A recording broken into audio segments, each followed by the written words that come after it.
Like I was always letting them down. Even the smallest bit of stress at home would leave me feeling overwhelmed and anxious. It was like I had lost control of myself. That wasn't how I wanted to live my life, and it absolutely killed me on the inside.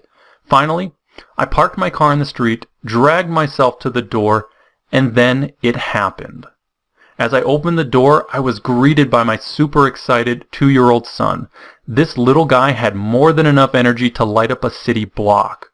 My wife later shared with me that he had been glued to the window, just waiting for me to get home so we could play together. Now, remember those building blocks I told you about? Too tired to move, I dropped everything in my hands and lay down on the floor next to those blocks to play with them. As I lay there on the floor trying to stack a few blocks, within a few minutes I literally passed out on the floor, leaving my son all alone, scared and confused.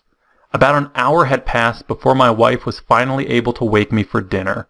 Not only was there disappointment in her eyes, the tears made it clear that she was afraid something terrible was going to happen. That night, she shared some of her biggest fears. What was going to happen to our family if you're not around? Who's going to be there to walk our daughter down the aisle at her wedding? How was she ever going to do this alone?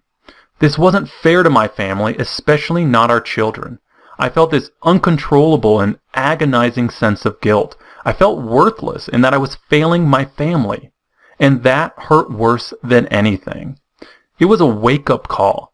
If I continued down the path I was on, a path that you and so many others are following, I would live out my remaining days here watching life pass by from a prison cell window. Never a chance to enjoy everything life has to offer. It was in that moment that I made a vow. I will not give in and spend the rest of my life imprisoned by my hypothyroidism. That night, I started digging through medical and research journals, which led me to the work of some of the most brilliant thyroid researchers the world has ever known. The deeper I dug into the research, the more it became clear that today's pharmaceutical-driven treatment is not only ineffective, it's actually dangerous for you and most hypothyroidism sufferers. What's more, most of the cutting-edge thyroid research is being suppressed by the pharmaceutical industry as well. That night, I dedicated myself to putting an end to my hypothyroidism.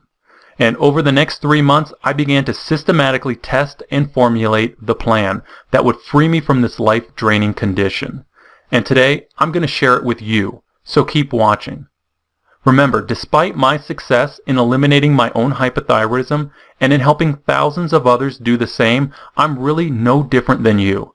Because of the urgency of my situation and my sheer determination to never give up, I was relentless to follow the research no matter where it led me. And through my trial and error, I developed an effective step-by-step system, what I like to call a recipe for relief.